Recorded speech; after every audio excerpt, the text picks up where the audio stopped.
Уявіце сабе свет, у якім ваш працадаўца лезе са скуры вон, каб абараніць вашае права маёмасці.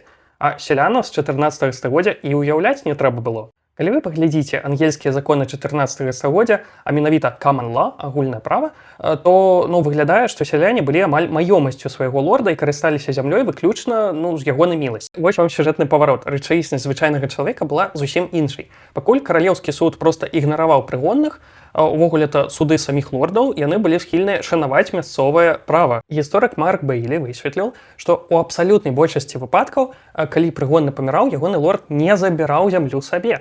А увогуле адміністрацыя лорда прыкладала вельмі вялікія зусіллі, каб увогуле-то знайсці законнага спадкаемца. І яны рабілі абвесткі з пошукам гэтага спадкаемца ў некалькіх суседніх мясцовасцях. І яшчэ раз, гэта не нейкія асобныя добрыя лорды. Гэта амаль усеагульна прынятая практыка ў Англіі 14 стагоддзя. І часам такая зямля, у якой не было законнага спадкаемца, які б знайшоўся, яна магла стаяць пустой нават некалькі год. Чаму ўвогуле спадкаемцы селяніна жылі так далёка? Перш за ўсё, таму што ранейшыя сяляне былі дастаткова мабільнымі і маглі браць шлюб з людзьмі, якія паходзяць з мясцовасці, якая нават у 60 кіламетраў ад іхняй роднай вёскі. А па-другое, увогуле-то нават калі вы крапасны, вы маглі проста заплаціць свайму лорду і жыць дзе заўгодна яшчэ.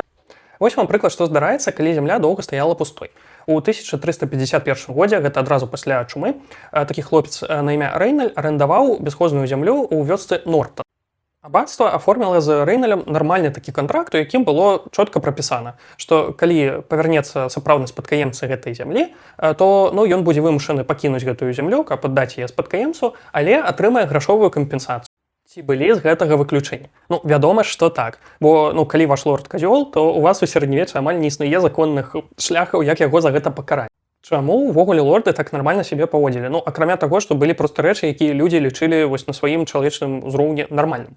Перш за ўсё, трэба ўлічваць, што вы, як лорд, не маеце справу з асобнымі гэтымі прыгоннымі сялянамі, як асобамі. Вы маеце справу з цэлай грамадай, і вы хочаце нармальныя захоўваць адносіны з гэтай грамадай, бо ёсць рэчы, якія гэтыя людзі лічаць прымальнымі для сябе.